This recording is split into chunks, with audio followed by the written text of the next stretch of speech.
주님의 말씀입니다. 경청하십시오. 너희 중에 고난당하는 자가 있느냐? 그는 기도할 것이요 즐거워하는 자가 있느냐? 그는 찬송할지니라. 너희 중에 병든 자가 있느냐? 그는 교회의 장로들을 청할 것이요 그들은 주의 이름으로 기름을 바르며 그를 위하여 기도할지니라. 믿음의 기도는 병든 자를 구원하리니 주께서 그를 일으키시리라. 혹시 죄를 범하실지라도 사하심을 받으리라. 그러므로 너희 죄를 서로 고백하며 병이 낫기를 위하여 서로 기도하라. 의인의 강구는 역사하는 힘이 큼이니라. 엘리야는 우리와 성정이 같은 사람이로되 그가 비가 오지 않기를 간절히 기도한즉 3년 6개월 동안 땅에 비가 오지 아니하고 다시 기도하니 하늘이 비를 주고 땅이 열매를 맺었느니라. 아멘. 할렐루야! 할렐루야! 아멘. 오전에 우리 목사님 설교하셨죠? 아멘. 할렐루야.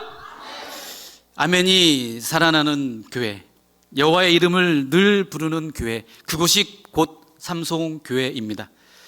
제가 오늘 설교를 준비를 하면서 예상하지 못했던 일들이 많이 일어났는데요. 사실 오늘 다른 찬양대들이 찬양을 하면서 지금 고양시에서 꽃박람회를 하고 있거든요. 10월 1일부터 15일까지 호수공원에서 꽃박람회를 하는데 그 세상의 그 어떤 꽃보다 우리 사론 찬양대의 우리 꽃이 더 이쁘다는 것을 제가 또 알게 되었어요. 그리고 더 놀라운 역사는 제가 뒤에서 찬양을 보고 있는데 이 분홍색 장미들이 그 아름다움에 못 이겨서 고개를 자꾸 숙이더라. 이 장미들 보세요. 지금 다 머리가 꺾였어. 우리 권사님들의 아름다움에 이들도 겸손을 안 거예요. 내가 괜히 꽃자랑했구나. 아무튼 우리 목사님이 많은 좋은 말씀을 해주셔서 너무 감사드리고요. 아무튼 우리 교회를 위해서 또 우리 한국교회를 위해서 늘 기도하시는데 무엇보다도 우리 삼성교회 그다음에 우리 담임 목사님 저를 위해서 많이 기도해 주시면 감사드리도록 하겠습니다. 감사합니다. 오늘은 야고보서 5장 13절에서 18절의 말씀을 가지고 우리 성도님들과 은혜를 나눌 건데요. 설교의 제목이 믿음의 두 가지 반응입니다. 인생은 반응입니다. 일어난 사건보다 그것에 대해 어떻게 반응하느냐가 중요합니다. 일어난 사건이나 상황이 우리의 인생을 바꾸는 것이 아닙니다. 그것에 대해 어떻게 반응하느냐가 우리의 인생을 바꿉니다. 두 가지 반응이 있습니다. 긍정적 반응과 부정적 반응. 두 가지 반응이 있는데요. 축복된 삶을 살아가는 사람들은 다른 것이 아닙니다. 긍정적인 반응을 하는 것입니다. 긍정적인 반응이 어떤 것인지 오늘 한번 살펴보겠습니다. 반응한다는 것은 결국 인생의 태도, 인생의 틀과 연관되어 있습니다. 살다 보면 성공도 있고 실패도 있습니다. 그러나 그것보다 더 중요한 것은 우리의 태도, 삶의 반응들입니다. 지금 실패해도 긍정적 반응을 하는 삶의 태도를 가지면 반드시 다시 일어날 수 있습니다.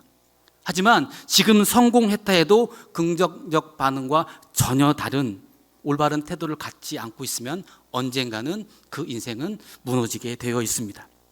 오늘 본문에서 야고보는 매우 중요한 원리를 제시하고 있습니다.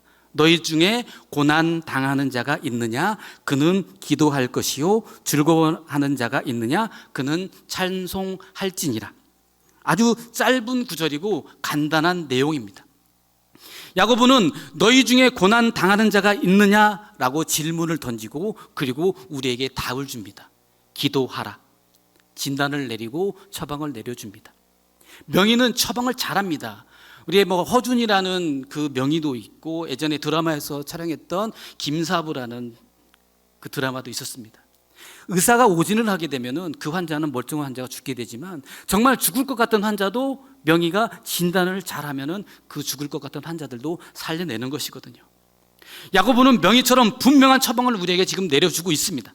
일어난 상황에 대해 어떻게 반응할 것인가에 대한 공식과도 같은 지침입니다. 야고보는 야고보서를 정리하면서 믿음으로 어떻게 반응할 것인가에 대해 지금 말하고 있는데요. 너희 중에 고난 당하는 자가 있느냐라는 질문을 여러분들에게 드립니다. 여러분들은 어떻게 답하시겠습니까? 사랑하는 삼성교회 성도 여러분, 지금 고난 당하고 있습니까? 고난 당하는 일이 있습니까? 대부분이 예라고 대답할 것입니다. 물론 평안한 삶을 살고 있는 분들 계시겠죠. 고난은 우리 삶에 늘 따라다니는 단골 메뉴입니다. 그런데 고난에 대한 처방은 간단합니다. 그는 기도할 것이요. 우리가 너무 뻔한 대답을 듣고 있습니다. 실망할 수도 있습니다. 나는 고난당하고 있는데 그냥 기도할 것이요 라고 답을 주는 것이죠. 우리는 고난당할 때 고난을 해결할 줄 비법을 찾고 있습니다. 그런데 야고보는 다른 비법이 있다고 하지 않습니다. 기도하라는 단순한 원칙을 이야기합니다. 고난이 일어날 때 우리의 반응이 매우 중요합니다. 그런데 일반적으로 고난을 당하면 부정적 반응이 먼저 나타납니다. 내가 고난을 당하면 저주를 쏟아내고 원망과 불평과 분노로 가득 찹니다. 그리고 남을 탓합니다. 환경을 탓합니다.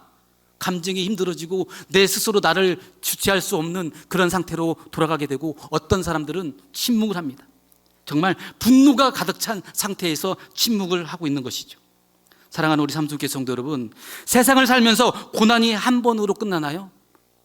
정말 그 고난이 한 번으로 끝난다면 어떤 고난도 나는 견딜 수가 있습니다. 하지만 고난이 한 번으로 끝나지 않고 고난은 다양하게 우리 삶에 찾아옵니다.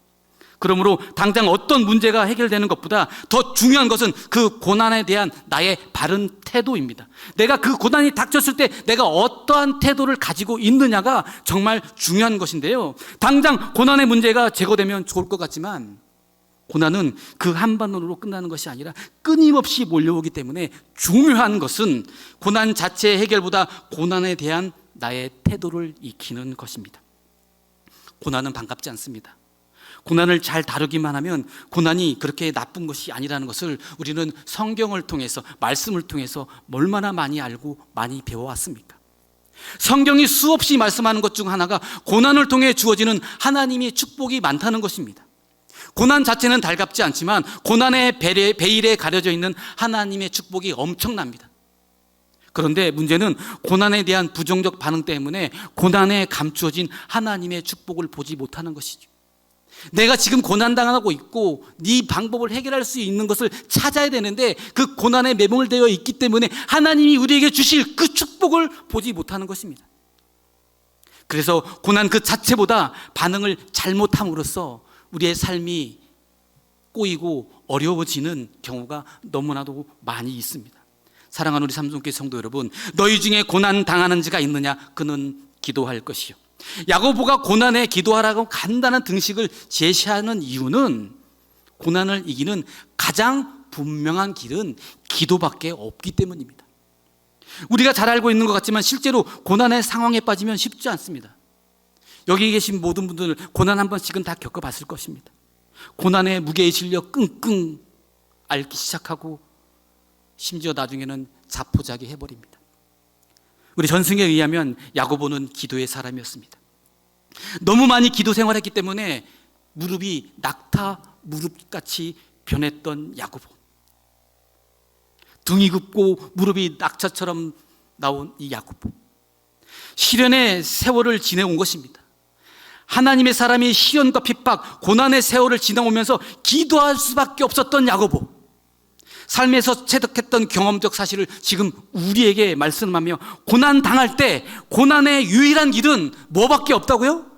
기도밖에 없다고 야고보는 우리에게 지금 말씀하고 있습니다. 그래서 고난 당하는 자가 있느냐? 그는 기도할 것이요가 너무나 간단한 한 문장 같지만 야고보의 생애 속에서 취득되었고 경험되어진 깊은 진리가 담겨져 있는 답입니다. 믿음의 선벌에서 고난의 질곡을 지나오면 하나님이 가르쳐 주신 진리의 마음에 우리는 그 한 문장으로 소개되어 있던 어마어마한 비밀을 알게 되는 것이죠. 야고보는 야고보서의 마지막 부분을 기도로 정리합니다. 결론이 기도이기 때문입니다. 고난은 무엇일까요? 우리의 힘을 벗어난 사건과 환경입니다. 왜 고난일까요? 인간의 힘으로 제어할 수 없는 문제이기 때문입니다. 이 고난에 인간의 범위를 넘어선 일이기 때문에 자신의 힘으로 해결하려면 더 큰 재난이 몰려옵니다. 이 고난을 내 스스로 한번 해결해 보겠다 할수록 그 고난은 나의 삶에 늪이 되고 점점점 깊은 고난 속에 빠지고 결국은 헤어나올 수가 없는 것입니다. 그런데 이 고난의 때에 야고보는 뭐 하라고요? 기도하라고 합니다. 사실 고난은 하나님의 너브콜입니다. 사랑의 부르심입니다. 고난의 때는 하나님에게로 나아가는 절호의 기회인 것입니다. 고난의 때에 기도를 배웁니다. 대부분 기도하고 싶어서 기도를 배우고 기도의 깊은 경지로 나간 사람은 별로 없습니다. 내가 오늘 기도하러 가야지 라고 기도하고 오는 분들도 있지만 할 수 없이 기도할 수밖에 없는 상황에 몰려 기도하다가 기도를 배웁니다. 기도를 배운 사람은 반드시 고난을 거친 사람들입니다. 고난은 기도학교의 수시 입학과도 같습니다. 고난을 축복으로 바꾸고 고난을 가장 조용히 해결하는 길이 바로 주님께 기도하는 것이죠. 인생에 물어닥친 풍랑에 쓰러진 사람들이 참 많습니다. 그러나 자세히 보면 고난 때문에 쓰러진 것이 아니라 기도 없이 고난을 당했기 때문에 쓰러진 것입니다. 고난을 자신의 맨몸으로 맞아들였기 때문에 무너진 것입니다. 거기에는 기도가 없었기 때문이죠. 사랑하는 우리 삼성교회 성도 여러분, 고난의 때에 기도는 하나님만을 의지하게 합니다. 자연과학자의 연구에 의하면 바닷속 깊은, 해양 속 깊은 표류에 한 해 조류를 조사를 했습니다. 그 해조의 줄기는 두께가 1인치밖에 되지 않습니다. 그러나 해안으로 거칠게 밀려오는 파도, 정말 끊임없이 매일같이 반복되는 그 파도에도 이 연약해 보이는 해양식물은 엄청난 파도가 밀려와도 끄떡하지 않고 그 바다 밑에서 붙어 있는 비결을 해양 과학자들이 알게 되었는데요. 그 비밀이 무엇인지 아십니까? 바다 밑에 견고한 바위에 단단히 붙어 있기 때문에 이 연약한 해조류는 그 풍랑과 파도 속에서 그 자리를 지키고 있었던 것이죠. 성도 여러분, 우리의 인생을 부서뜨릴 것 같은 파도는 지금도 끊임없이 밀려오고 있습니다. 우리 가장의 갑작스러운 건강의 문제는 가정의 파도입니다. 재정적 파산, 가족관계의 위기, 신앙에 따른 심각한 반대와 핍박이 몰려오기도 합니다. 이처럼 우리 인생의 다양한 위기를 맞게 됩니다. 중요한 것은 파도의 크기 혹은 세기보다는 우리의 영혼이 지금 어디에 붙어 있느냐가 중요한 것입니다. 인생의 밑바닥 치는 고난은 어느 것이라도 만만한 것 하나도 없습니다. 고난은 정말 만만한 고난이 없습니다. 한순간 우리 삶 전체를 집어삼킬 것 같은 파도가 밀려옵니다. 그때 우리가 어디에 붙어 있느냐가 관건입니다. 보통 때는 모릅니다. 고난의 때에 내가 지금 어디에 붙느냐의 싸움입니다. 야고보는 고난의 때에 누구에게 붙어 있으라고 말씀하고 있나요? 하나님께 붙으라고 말씀하고 있습니다. 하나님께 붙어 있으면 살 줄 믿습니다. 하나님만을 신뢰하고 고난을 이겨낸 사람은 신비가 있습니다. 머리로 아는 것이 아닙니다. 하나님을 경험적으로 체득한 비밀입니다. 고난 속에서 매우 중요한 것은 고난의 순간에 대화할 파트너가 있어야 됩니다. 나의 고난에, 나의 고통을 얘기하고 싶은 파트너를 찾고 있습니다. 하지만 내가 대화하고 싶은 그 상대방도 그 상대방 나름대로의 고난과 고민이 있습니다. 내가 지금 어려운 일을 얘기하고 위로를 받고 싶은데, 여러분들도 그런 경험 해보지 않았나요? 내가 나의 위로를 받고 싶은데 그 사람과 얘기하고 나면 나중에 내가 속이 더 열불이 나는 그런 경험들 해보셨을 거예요. 사람은 우리에게 위로가 되지 않습니다. 그 사람은 우리에게 파트너가 되어주지 않습니다. 고난의 순간에 사람은 정말 도움이 안 됩니다. 고난의 순간, 고통의 순간, 인생의 풍랑이 일어날 때 사람은 도움이 안 됩니다. 물론 조금의 도움이 되겠죠. 내 고통 안으로 들어올 수 없습니다. 그 사람이 내 고통을 알 수 있을까요? 내 고통 안에 들어올 수 없는 것입니다. 내 고통을 알 수 있는 분은 오직 주님 한 분밖에 없기 때문이시죠. 중요한 대목입니다. 고난에 대한 답은 세상의 그 누구도 해결할 수 없습니다. 그런데 고난 속에서 유일한 대화의 상대가 되어주시는 분, 그분이 바로 하나님이십니다. 그분과 대화하는 것이 바로 기도인 것입니다. 하나님과의 대화, 평소에는 기도를 그렇게 중요하게 여기지 않았지만 우리 인생에서 고난을 당하면 하나님과의 대화가 우리의 삶에 결정하는 얼마나 중요한 요소인지를 깨닫게 됩니다. 기도의 응답을 받아보셨습니까? 기도의 체험을 하셨습니까? 그러면 그 기도의 응답, 하나님이 우리에게 주신 평안을 여러분들은 잘 아실 것입니다. 기도는 고난을 없애는 무기이기보다 고난의 과정을 통과하는 힘을 제공합니다. 하나님과의 대화를 하는 가운데 고난을 하나님과 함께 통과하는 것입니다. 누구와 함께 통과한다고요? 기도를 통해서 나의 고난을 하나님과 대화할 때 나의 고난을 하나님과 통과하는 것입니다. 우리는 기도에 대해 너무 기계적 등식을 가지고 있습니다. 오늘 찬양했잖아요. 구하라 그러면 주실 것이요, 두드리라 그러면 열릴 것이요. 너무 등식과도 같은 고정되어 있는 것입니다. 그러나 기도한다고 모든 것이 즉각적으로 응답되나요? 하나님께서 우리의 기도를 들어주신 건 틀림없지만 기도의 응답은 다양한 형태로 나타납니다. 어떤 때는 내가 구한 것을 즉각적으로 응답해 주시기도 하지만 대부분의 기도는 즉각적 응답이보다도 고난의 과정 속에 하나님께서 함께 하시면서 그 고난을 이길 수 있는 힘을 주십니다. 가만히 보면 이 응답이 진짜 응답입니다. 우리 인생에는 고난이 끊임없이 밀려오기 때문입니다. 하나의 문제만 해결되면 끝나는 것이 아니기 때문입니다.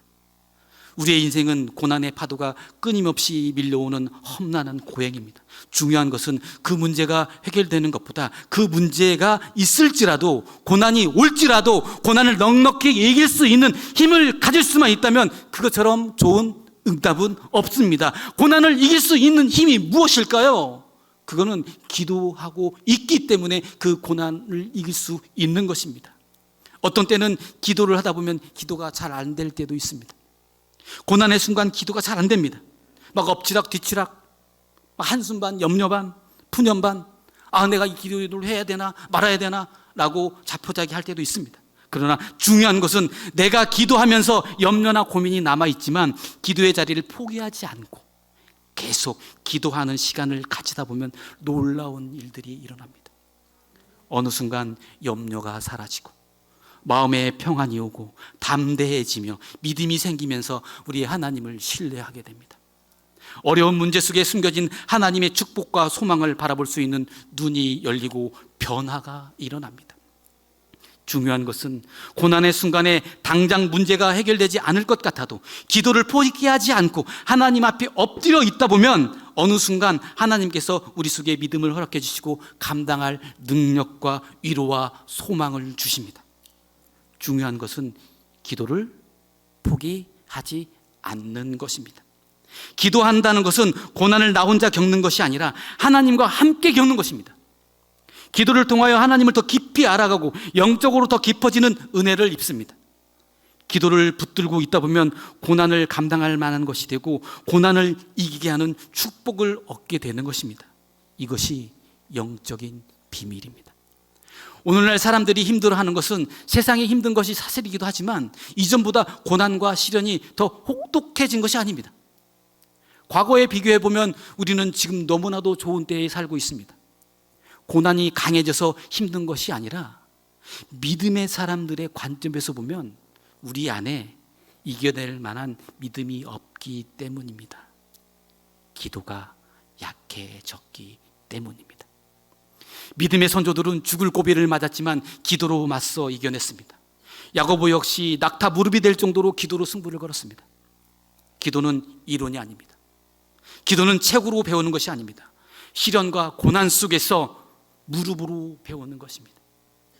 고난과 시련을 통해 무릎으로 기도를 배우고 그 기도의 깊은 세계 안에서 하나님을 경험하고 알아간 신비가 있는 성도는 고난을 두려워하지 않습니다.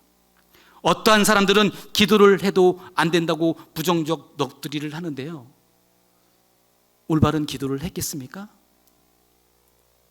성도 여러분, 얼마나 기도하셨습니까? 고난의 때가 오면 시간은 잊어야 합니다. 눈을 뜨면 밀려오는 거대한 고난의 파도가 나한테 휩쓸려 옵니다. 그 거대한 파도가 두려워서 눈을 뜰 수가 없습니다. 이 파도가 사라지기를 기다립니다. 고난의 파도의 무서움에 떨어서 눈을 뜰 수가 없습니다. 언제 눈을 떠야 할까요?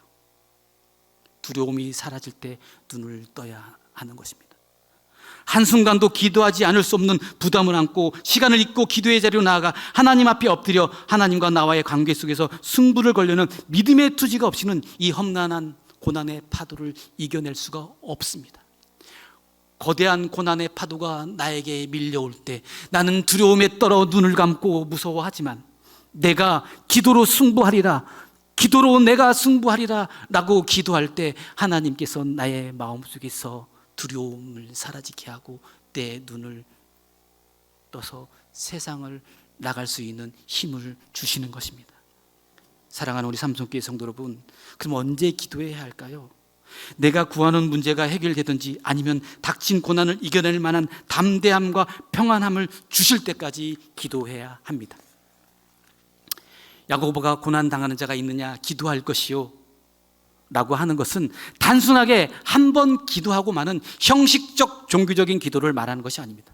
정말 사투와 생명을 건 믿음으로 정면 승부를 거는 야성을 가진 투지를 말하는 것입니다. 요즘 기도원 가보신 분 계십니까? 저는 결혼하기 전, 결혼하고 후도 1년에 2번씩 하늘산 기도원이라는 곳을 매번 갔었습니다. 지금 기도원 운영을 못하고 있습니다.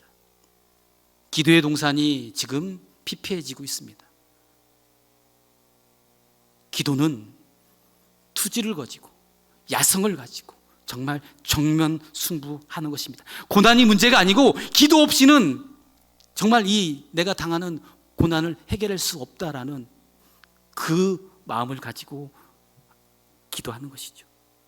기도는 최고의 무기이고 최상의 방책입니다. 고난에 대한 최고의 명약은 기도임에 틀림이 없습니다. 그러기에 야고보는 너희 중에 고난 당하는 자가 있느냐 그는 기도할 것이요 라고 합니다. 시대를 막론하고 불변하는 원칙을 우리에게 가르쳐주고 있는 것입니다. 지금도 고난 중에 계신 분들이 있으시다면 기도로 승리하는 비밀을 붙드시기를 간절히 소망합니다. 기도하겠습니다. 사랑과 은혜가 충만하신 하나님 아버지 감사합니다. 우리의 삶 속에 고난이 올지라도 주님을 의지하며 기도할 수 있는 힘을 주심을 감사드립니다. 우리의 삶 속에서 늘 기쁨이 넘칠 때 주님을 찬양할 수 있는 입술을 주심을 감사드립니다. 오늘도 기도하며 찬양합니다.